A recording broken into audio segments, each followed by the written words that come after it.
This is depraved, completely depraved, but extremely revealing. Understanding the mentality, the psyche of the people we're about to discuss is key to understanding the entire nightmare being suffered by the Palestinian people, as well as understanding a huge roadblock to the only viable way out of all of this, which is a just peace where Palestinians and Israelis share the land on the basis of equality. Now, as the risk of famine stalks the people of Gaza, because of Israel's onslaught and siege, as 80% of the world's hungriest people are in Gaza, as Palestinians are forced to eat grass to survive, as the Red Cross declares hunger has reached beyond catastrophic proportions, Israeli protesters are blocking humanitarian aid from entering Gaza via a crossing. And indeed, they're being allowed to. The Israeli state has not dispersed them. Well, I don't need to tell you how they deal with Palestinian protesters by way of contrast. Now, these protesters are camping outside at the border and stopping aid trucks from getting in. As it is, Israel is not allowing anywhere near enough humanitarian aid in. And before people go, well, that's awfully generous of Israel to let any in, they are obliged to by international law. It is illegal to impose collective punishment on a civilian population via a siege. And one of the provisional orders issued by the International Court of Justice was that Israel must allow access to humanitarian aid to prevent genocide. Now, I'll explain how Israel is blocking such aid in general, but let's first of all just see an excerpt from this video from Al Jazeera today.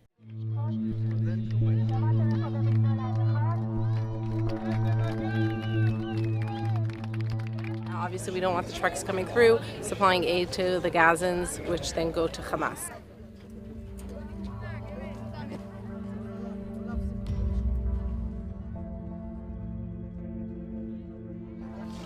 Until we finish this war, there is no need whatsoever for us to give them any kind of aid.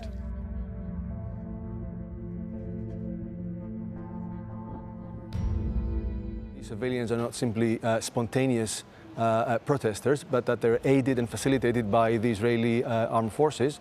And unfortunately, the IDF is making sure that it's not itself impeding the delivery of aid, but it's using the civilians as a guise to do so.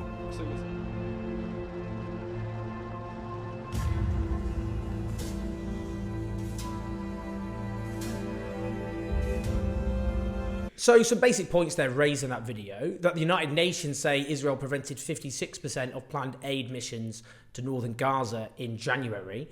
Allegations there that these protesters are being facilitated by the Israeli authorities, providing convenient cover to make it look like they're allowing aid to get in. Unfortunately, these protesters have just happened to get in the way. Now, you can hear one of these triumphant protesters here. איזו הצלחה מסחררת. היום זה קרה וזה בזכותכם. קראנו לכם, ביקשנו, הייתם כאן איתנו והנה תסתכלו על ההישג הזה. המשאיות עומדות כאן, תאונות, מלאות באוכל, מים, אספקה, כל מה שהחמאס צריך, אבל זה לא יגיע היום לידיים של חמאס, כי אנחנו כאן ועצרנו את זה. יש עוד משאיות לאורך הגבול, 132 משאיות נעצרו, והחמאס היום הולכים לישון רעבים. אבל אנחנו צריכים להמשיך ולעשות את הפעולות האלה כדי להבטיח שהדבר הזה נעצר לתמיד. אנחנו רוצים שהפעולות האלה יגיעו למעלה ויעשו את השינוי המיוחל. בואו, כנסו לקבוצות, תהיו איתנו, תעקבו אחרי האירועים, כי שום סיוע לא צריך לעבור עד שאחרון החטופים יחזור. There is footage of them, for example, attacking these trucks, these food aid trucks, as they try to enter Gaza. In one example, an Israeli ultranationalist protester yelled at a Palestinian truck driver, "I am the owner here, you are a slave," which is indicative of a supremacist mentality, which of course underlines every settler colonial project throughout history. Now, I just want to say a few things in the broader context, but before I do, Alex Duval, an expert in famine as a weapon of war who I've previously interviewed, wrote a column in The Guardian entitled, "Unless Israel changes course, it could be legally culpable for mass starvation." The first two paragraphs are frightening. He writes, "Gaza is experiencing mass starvation like no other in recent history. Before the outbreak of fighting in October, food security in Gaza was precarious, but very few children, less than 1%, suffered severe acute malnutrition, the most dangerous kind. Today, almost all Gazans of any age, anywhere in the territory, are at risk. There is no instance since the Second World War in which an entire population has been reduced to extreme hunger and destitution with such speed, and there's no case in which the international obligation to stop it has been so clear. Now, according to the Israeli human rights organisation B'Tselem, Israel is starving Gaza. Most cultivated fields in Gaza, they say, have been destroyed by Israeli forces, and accessing open areas in war in any case is dangerous. Bakeries, factories and food warehouses have been bombed or shot because of a lack of basic supplies, fuel and electricity. Israel forces aid organisations to buy food from Egypt and prevents them from buying it in Israel, which would mean a more efficient and rapid transfer of goods, they know, as well as banning the private sector in Gaza from buying food, which they say would also potentially increase supply significantly. Trucks are inspected several times, meaning long lines form, while the little food that gets in is hard to distribute because of constant bombings, destroyed roads, frequent comms blackouts, and shelters overflowing with hundreds of thousands of internally displaced people crowding into smaller and smaller areas. Now, in terms of what all this means, many of you might be thinking, in that context, what on earth goes through the heads of protesters doing everything they can to starve desperate people? The life we have on this earth is short, relatively speaking, and we all have choices about how we use that time. In this case, fellow human beings, and they are flesh and blood, just like us, have chosen to spend that precious little time trying to prevent humanitarian aid arriving to a population facing mass starvation and disease. Their healthcare, of course, has been destroyed. Now, these are not simply extreme outliers, comforting though it would be to believe so. The role, of course, of the Israeli authorities in these protests must be investigated, not least given the ICJ ruling and the humanitarian obligations in general of an occupying power. But consider this, when the Defence Minister Yoav Gallant announced a total siege of everything entering Gaza, food, medicines, energy, the lot, he did so on the basis that, as he said, Israel is fighting human animals. That, of course, was referred to in the ICJ judgment. An example of how the Israeli authorities have long encouraged citizens to think about Palestinians. This dehumanization, the stripping away of humanity from those a nation oppresses, is a crucial element of all forms of extreme subjugation historically. And it is, of course, a precondition of genocide.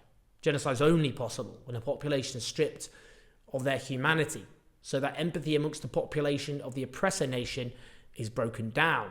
You just don't see fellow human beings suffering, and you just see them as mortal dangers, as violent would-be assassins who would destroy you first if you don't destroy them.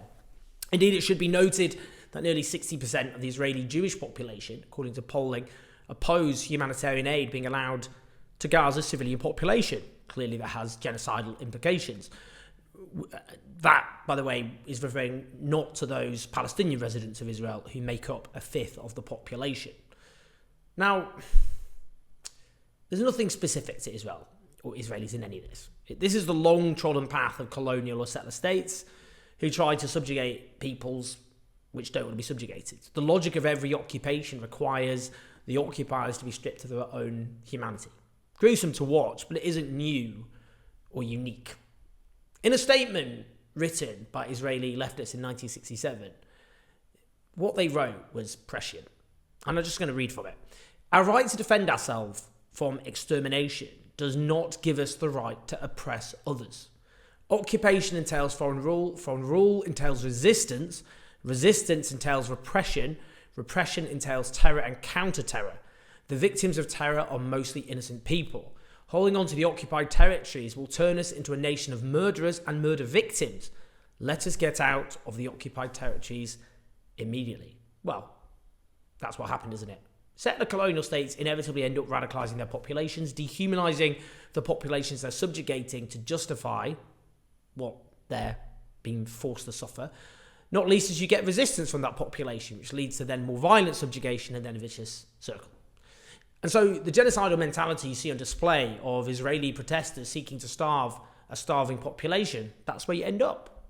Which is why we need to stand with the courageous Israelis, of course, within Israel fighting against this, as well as following the South African model when most of the white population bought into apartheid and had to be forced against their will by international action, boycotts, sanctions, divestment, to realise they had no choice whether they liked it or not to abandon that system. It means selling hard truths, not to demonise the Israeli population. Again, there's only going to be peace based on accepting everyone that living on that land has to share that land. But it's about understanding the strategy of ending this monstrous injustice. Those are my thoughts anyway. Be interested to hear yours. Please like and subscribe. Do share the video. Keep the show on the road at patreon.com/ownjose84. Listen to the podcast. I'll speak to you soon.